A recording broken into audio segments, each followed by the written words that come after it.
partir de agora, você acompanha a programação da TV UESB. Aqui é formação, informação e conhecimento.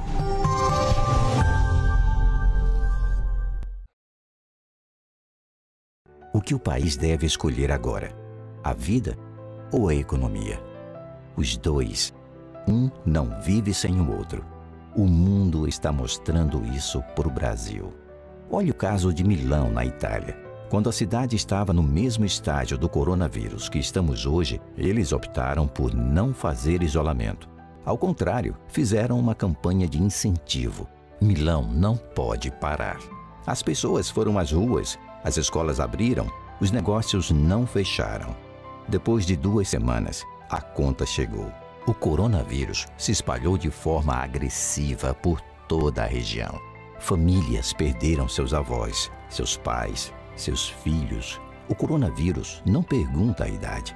Hoje, por lá, não tem ninguém contando lucros. E o governo continua contando os corpos. Por ter adiado o isolamento, a quarentena em toda a Itália vai custar muito mais tempo, muito mais dinheiro. Não respeitar o isolamento matou um número muito maior de pessoas e dizimou a economia. Agora estamos aqui para decidir qual caminho seguir. Podemos aprender com os erros da Itália, da Espanha e dos Estados Unidos e começar desde já o isolamento de todos, preservando milhares de vidas e a nossa economia. Ou podemos voltar para as ruas e levar o Brasil ao colapso e às mortes. Nós preferimos manter as pessoas e a economia vivas. Afinal, para que deveria servir a economia se não para o bem-estar das pessoas? Fique em casa.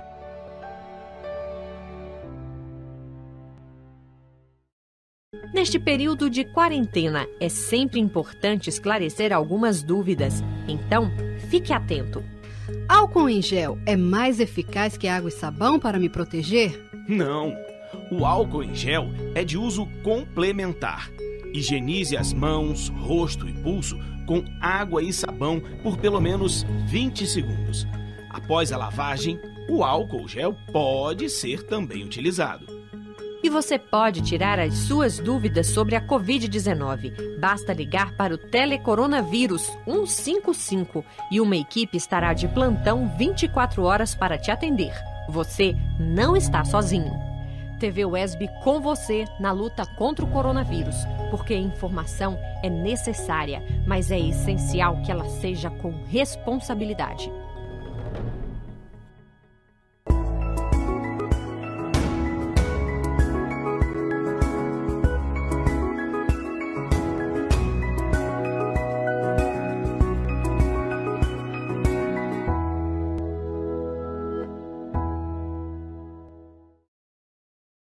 Caso Orcione, faz 1 ano que pacientes de ginecologista obstetra denunciaram médico por assédio sexual. Começou a 3ª fase da campanha de vacinação contra a H1N1. Cresce o número de trabalhadores que perdem vaga de trabalho durante a pandemia e precisam dar entrada no seguro-desemprego. Hoje é o Dia da Enfermagem e a TV UESB lembra da importância desses profissionais que atuam na linha de frente do combate à Covid-19. Hoje é terça-feira, dia 12 de maio de 2020. O UESB Notícias começa agora.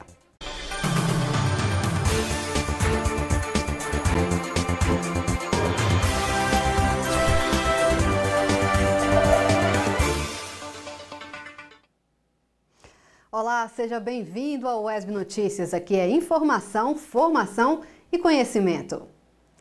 10 de maio de 2019. Há 1 ano surgiram as primeiras denúncias de pacientes do médico ginecologista e obstetra Orcione.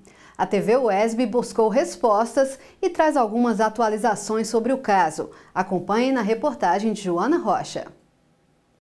Depois das manifestações das denunciantes, em maio de 2019, dos posicionamentos dos advogados de defesa e acusação, e após a coleta dos depoimentos na Delegacia Especializada de Atendimento à Mulher, DEAM, uns inquéritos chegaram ao Ministério Público no final de março de 2020 e foram distribuídos entre os promotores de justiça com a atribuição criminal da comarca. Inicialmente houve um sentimento muito grande de frustração por parte das denunciantes, das vítimas, e até mesmo de nós advogadas, tanto de minha parte quanto de doutora Betânia, por conta da demora excessiva que de fato ocorreu na DEAN, que é a Delegacia Especializada, onde foram apuradas as denúncias e registradas todas as ocorrências das 29 denunciantes. Mas, superada essa fase, foram sim remetidos, apesar desse longo lapso temporal, foram remetidos os 29 inquéritos policiais. Por e-mail, o Ministério Público nos respondeu sobre os desdobramentos em que é responsável.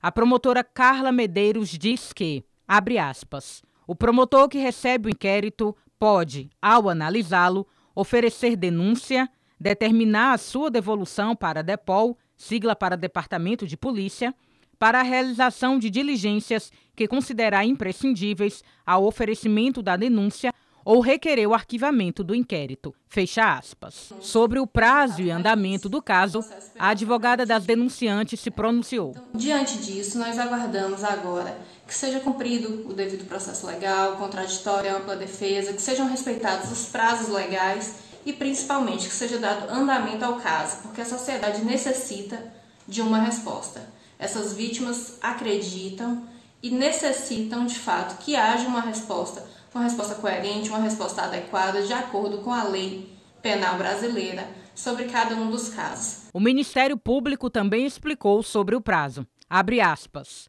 No caso específico dos inquéritos que indiciaram o médico Orcione Ferreira Guimarães, o prazo para oferecimento da denúncia, se não forem requeridas diligências e não for o caso de pedido de arquivamento, é de 15 dias, conforme estabelece o artigo 46 do Código de Processo Penal. Fecha aspas. A advogada das denunciantes, Andressa Guzmão, fala sobre as expectativas em torno da análise dos inquéritos. A tipificação feita na DEAN foi o promotor responsável pelo inquérito pode dar ainda um outro entendimento e o juiz, ao receber essa denúncia, esse parecer, pode ou não concordar com o promotor. Ou seja, podem haver até mesmo 3 tipificações diversas sobre a conduta narrada. Então, nós aguardamos agora que seja dado todo o encaminhamento, o andamento necessário ao processo e que seja feita justiça. Começou ontem a terceira fase da campanha de vacinação contra H1N1. Saiba quem deve ser imunizado nessa etapa e a importância dessa vacina. Começou nesta segunda-feira a terceira fase da campanha de vacinação contra a influenza. Apesar da campanha ter sido prorrogada até o dia 6 de junho, a dona de casa, Simara Guzmão, se adiantou e trouxe seu filho para vacinar. Como ele tem asma, e com esse coronavírus agora, eu resolvi já vacinar logo antes da influenza, para se ele tiver alguma gripe, alguma coisa, já saber que não seria as gripes comuns. Crianças de 6 meses a menores de 6 anos de idade, pessoas com deficiência, gestantes, puérperas até 45 dias, adultos de 55 a 59 anos de idade e professores das escolas públicas e privadas são os públicos-alvos dessa fase. O Ministério da Saúde dividiu a terceira fase em 2 etapas. O objetivo é evitar aglomerações nas unidades de saúde e, assim, o risco de infecção pelo coronavírus. A vacina contra a influenza não tem eficácia contra o novo coronavírus, porém vai auxiliar profissionais de saúde na exclusão do diagnóstico, já que tem sintomas parecidos. A recomendação é que as pessoas procurem os postos de saúde e evitem aglomerações. Já se sabe que a infecção por coronavírus pode ser muito grave quando associada a uma co-infecção pelo vírus da influenza. Por esse motivo, está indicado a vacinação contra a gripe comum, que é contra o vírus da influenza, para diminuir a chance de doença grave por coronavírus. Além desse motivo, ao vacinarmos grande parcela da população de risco contra a influenza, nós estaremos diminuindo as hipóteses de coronavírus nessa população, o que nos deixa muito menos angustiados quando frente ao quadro respiratório num paciente do grupo de risco. O conquistense tirou os agasalhos do guarda-roupa desde o último fim de semana. Entenda quais são os fatores climáticos que motivaram essa queda de temperatura na capital do Sudoeste. No último fim de semana, o tempo em Vitória da Conquista ficou assim: muitas nuvens e sensação térmica de frio. Pelos próximos dias, previsão de temperaturas mais baixas, segundo apontam as agências meteorológicas. Mas existe uma explicação para esta mudança repentina. Basicamente, no mês de abril e maio já começou a temporada, vamos chamar assim, a temporada de massas frias. E essas massas elas são comuns principalmente no período do inverno aqui. Então, basicamente, a gente tem em abril a temperatura começou a cair, em maio também, começou o mês agora e já vem essa massa de ar frio e deve demorar uns 10 dias mais ou menos. Segundo o climatologista, esta instabilidade no tempo é comum da estação. No próximo fim de semana, podem ocorrer aberturas de sol, tempo firme e uma leve elevação das temperaturas. A temperatura tende a aumentar um pouquinho, depois vem mais massa fria. Então, por exemplo, a gente vai ter massa fria no mês de maio todinho, mês de junho todinho, mês de julho também e agosto também. Então, basicamente as temperaturas vão continuar baixa. Com estas mudanças, é possível observar como deve ser o inverno deste ano na região. Como a gente teve alguns períodos de El Niño no 2016, 17 e 18, e esses eventos eles foram embora. Então, como foram embora, então a gente não está mais sob a influência desses eventos extremos. Então, as temperaturas vão tendendo à normalidade. Que, no caso aqui em Conquista, essa normalidade eu estou me referindo a baixíssimas temperaturas nesse período. Então, a gente vai sim ter um inverno bem rigoroso, bem caracterizado para o nosso ambiente aqui. Vamos saber como ficam as temperaturas para Vitória da Conquista e região.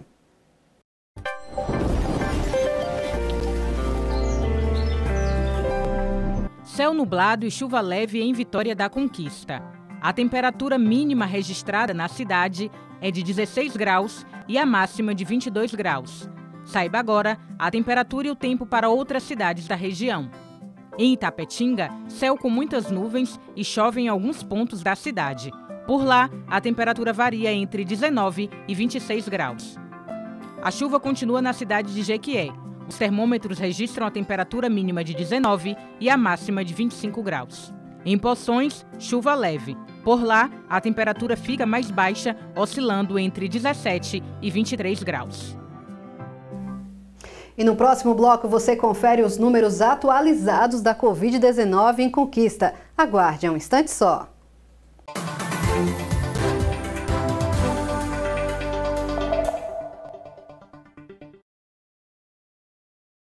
Baiana, baiano, índio branco, mestiço negro, com ginga, com graça, na raça, que acorda, trabalha, de nascença, de coração, de exatas, de humanas, na praia, montanha, com sol e chuva do gueto, da pista, com fé, que pede e agradece. As mina, os mano, as mona, diverso.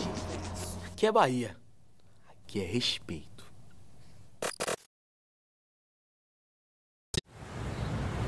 Eu já sei, mas você já sabe que além de evitar a gravidez, ela protege do HPV, HIV e outras ISTs, sífilis, gonorreia, hepatites B, C. Se põe em risco a minha saúde, também põe em risco a sua.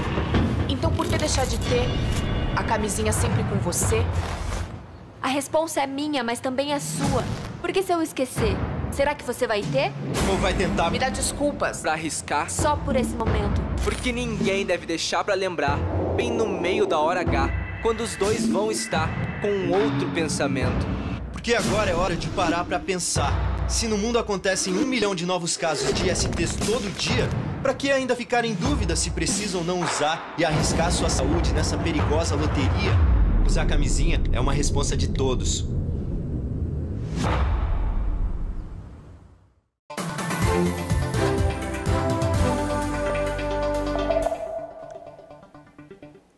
Estamos de volta com o WESB Notícias e vamos direto ao boletim atualizado da Covid-19 aqui em Vitória da Conquista. Também foi divulgado o resultado de uma pessoa que faleceu com suspeita de coronavírus na última terça-feira, dia 5 de maio, e o resultado foi negativo para a Covid-19. Vamos conferir agora como estão os números divulgados pela Secretaria. São 817 casos notificados, 49 casos confirmados, são 639 casos descartados, aguardando resultado 69, aguardando coleta são 60, 33 casos curados e 4 óbitos aqui em Vitória da Conquista. Cresceu muito o número de trabalhadores que perderam vaga de trabalho durante a pandemia e dão entrada no seguro-desemprego. A repórter Cris Santana traz as informações. Anderson ficou desempregado recentemente. A empresa alegou contenção de despesas por conta da pandemia do coronavírus e acabou dispensando ele e mais alguns colegas. O ex-funcionário relata sua experiência na solicitação do seguro-desemprego. E eu tive uma grande dificuldade por conta do saque do FGTS para me poder dar entrada no seguro. A empresa era uma companhia de 42 lojas e foi uma demissão em massa, não foi só eu, foram vários funcionários em todo o Nordeste do Brasil. E por conta disso, a empresa ela colocou uma cláusula que motivo de demissão por motivo de força maior. Por conta disso, a Caixa ela não aceitava essa situação, ela não considerava a pandemia como motivo de força maior.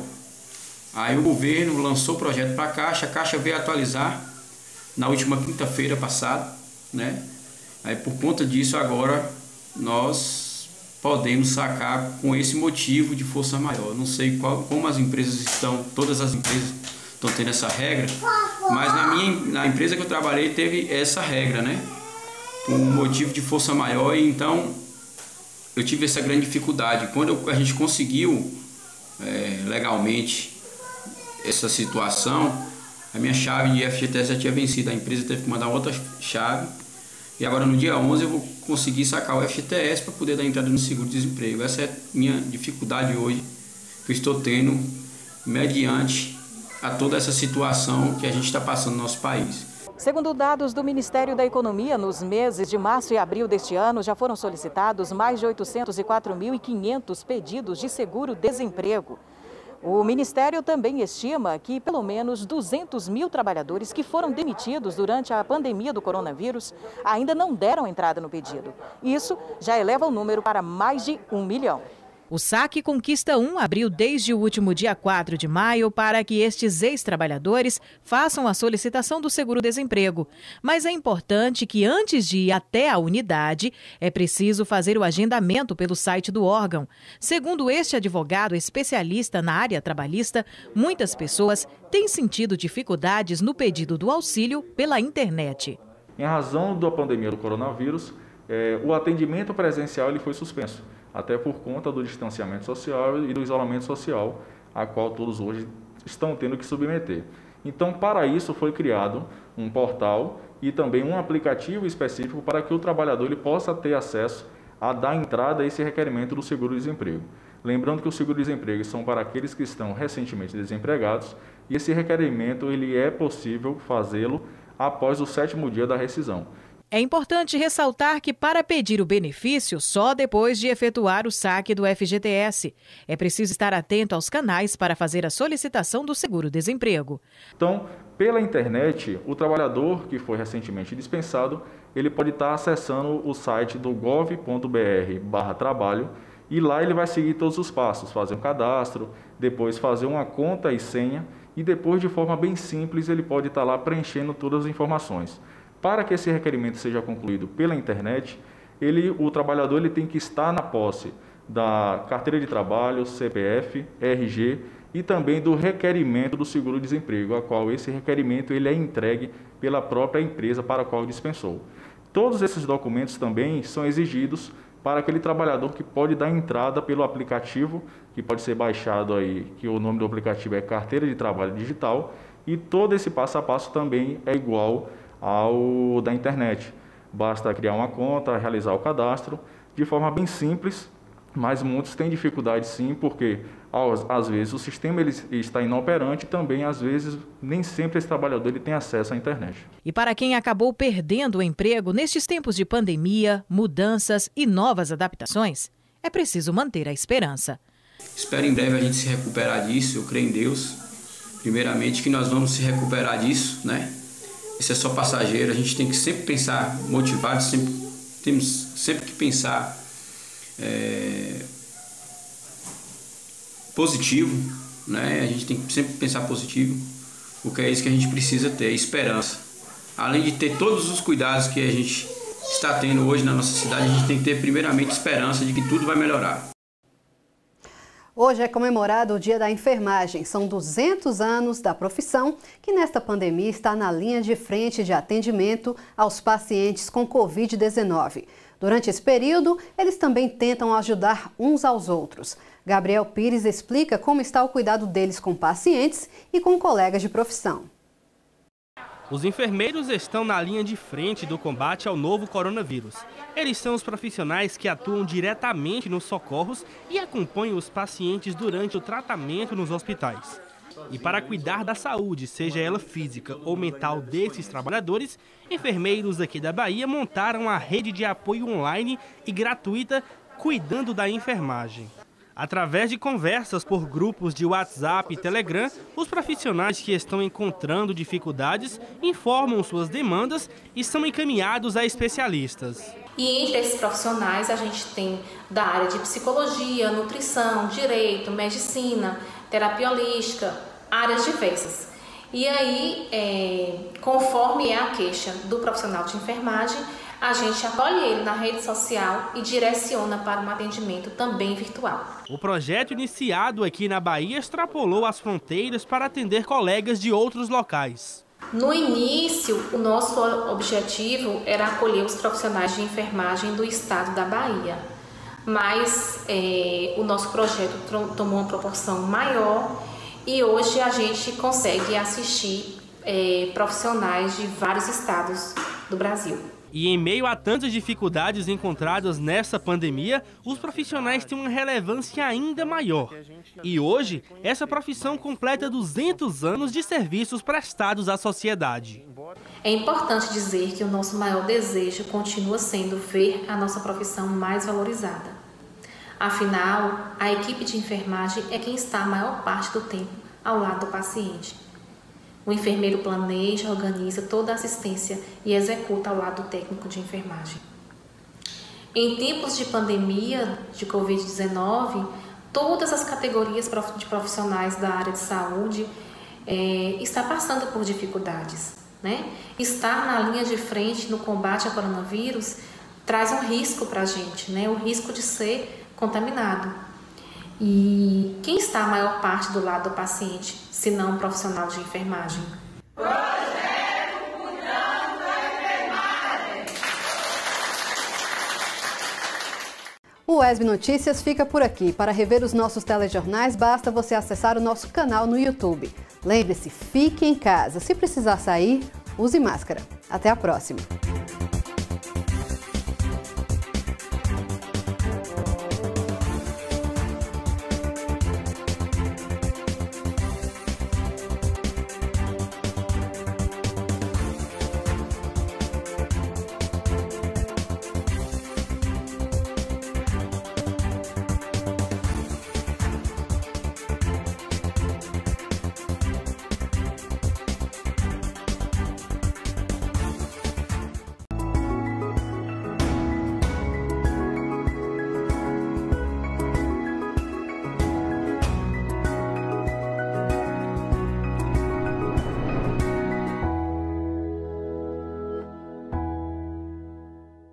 Você está tendo os cuidados necessários na higienização da sua casa ou do seu ambiente de trabalho? Fique atento a algumas dicas importantes. Saiba quanto tempo o vírus permanece ativo em algumas superfícies. No plástico, por até 5 dias. Em papel, de 4 a 5 dias. Em vidro e madeira, por 4 dias. Em metais, por 48 horas. Em luvas cirúrgicas, por 8 horas. E no alumínio, de 2 a 8 horas. TV UESB com você na luta contra o coronavírus, porque a informação é necessária, mas é essencial que ela seja com responsabilidade.